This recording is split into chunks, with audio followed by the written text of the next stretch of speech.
Bismillah wa bihamdi. Assalamualaikum warahmatullahi wabarakatuh. Innal hamdalillah nahmaduhu wa nasta'inuhu wa nastaghfiruh wa na'udzu billahi min syururi anfusina may yahdihillahu fala mudhillalah wa may yudhlil fala hadiyalah. Asyhadu an la ilaha illallah wa asyhadu anna Muhammadan abduhu wa rasuluh la nabiyya ba'da amma ba'du. Baik, perkenalkan, nama saya Rahmawati, mahasiswa program studi Pendidikan Bahasa dan Sastra Indonesia dengan NIM 2020A1A014. Baik, di sini saya akan mempresentasikan hasil tugas yang diberikan oleh Ibunda Vera, yang dimana tugas tersebut yang akan saya bahas yaitu statistik deskriptif dan statistik inferensial. Itu yang pertama. Dan soal yang kedua, populasi dan sampel. Nah, untuk yang ketiga itu ada beberapa sampel lainnya, yaitu purposive sampling, sampling jenuh, snobbling sampling, dan incidental sampling beserta contoh lainnya. Baik, yang pertama saya akan membahas terkait perbedaan statistik deskriptif dan statistik inferensial.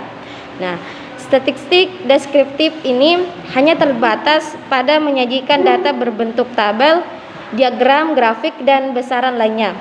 Nah, sedangkan statistik inferensial selain mencakup statistik deskriptif juga mampu dipakai untuk melakukan estimasi dan penarikan kesimpulan terhadap populasi dari sampelnya.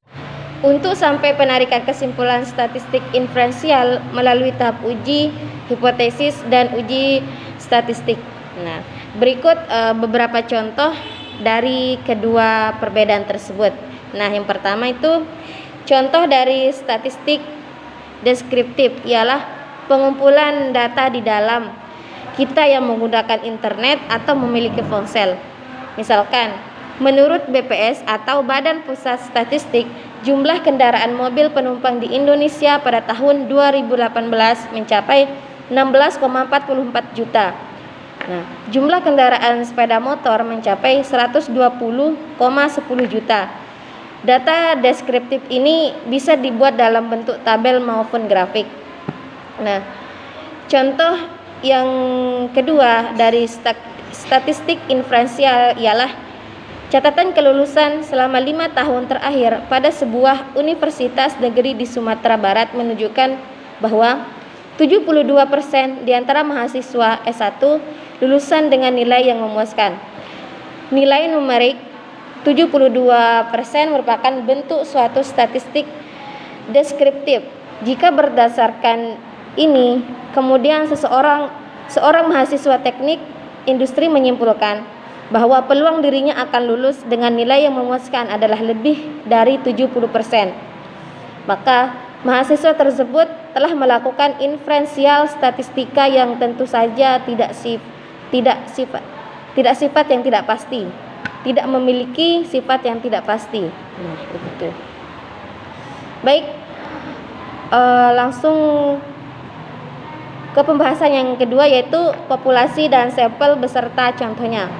Nah, populasi ialah suatu kumpulan dari seluruh kemungkinan orang-orang, objek-objek, dan ukuran lain dari objek yang berikutnya ialah sampel adalah bagian dari populasi yang diambil untuk dijadikan objek pengamatan langsung dan dijadikan dasar dalam pengambilan kesimpulan. Nah, yang pembahasan yang ketiga ialah purposive sampling. Purposive sampling adalah teknik penentuan sampel dengan pertimbangan tertentu. Contohnya, misalnya akan melakukan penelitian tentang kualitas makanan, maka sampel sumber data adalah orang yang ahli makanan, atau penelitian tentang kondisi politik di suatu daerah, maka sampel sumber datanya adalah orang yang ahli politik. Sampel ini lebih cocok digunakan untuk penelitian kualitatif atau penelitian yang melakukan generalisasi. Nah, gitu. Baik, untuk yang ke B, tadi itu yang ke A ya. Sekarang yang ke B, sampling jenuh. Sampling jenuh adalah teknik penentuan sampel bila semua anggota populasi digunakan sebagai sampel. Nah, sampel jenuh berbeda dengan sensus karena sensus populasinya besar, sedangkan sampling jenuh menggunakan populasi yang relatif kecil meskipun keduanya sama-sama menggunakan seluruh populasi untuk dijadikan sampel. Nah, di sini saya ambil contohnya itu, misalkan akan diteliti sebuah kinerja guru ini di salah satu sekolah swasta misalkan di Yogyakarta. Karena jumlah guru hanya ada 35, maka seluruh guru dijadikan sampel. Nah, untuk yang ke C, snowball sampling. Untuk yang ke C, snowball sampling. Snowball sampling adalah teknik penentuan sampel yang semula jumlah sampel yang diambil kecil kemudian membesar. Nah, contohnya, mula-mula sampel yang lebih besar dalam penentuan sampel pertama-tama dipilih 1 atau 2 orang, tetapi karena dengan 2 orang ini belum merasa lengkap terhadap data yang diberikan, maka peneliti mencari orang lain yang dipandang lebih tahu dan dapat melengkapi data yang diberikan oleh 2 orang sebelumnya. Nah, yang ke D, incidental sampling. Incidental sampling adalah metodologi penelitian yang banyak sekali digunakan dalam penelitian kuantitatif. Metode incidental sampling ini dapat pula diartikan sebagai teknik menentukan sampel secara acak.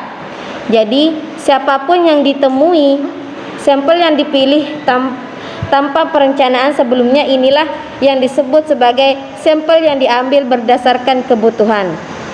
Nah, di sini saya mengambil contoh, ada seseorang mahasiswa sedang melakukan penelitian tentang pengaruh makanan siomay legendaris. Kenapa siomay ini selalu dikerumuni pembeli? Maka peneliti pun mengambil sampel secara acak, memilih beberapa pengunjung sebagai sampel penelitian. Nah, baiklah, itu tadi pembahasan yang saya paparkan. Kurang dan lebihnya mohon maaf. Wassalamualaikum warahmatullahi wabarakatuh.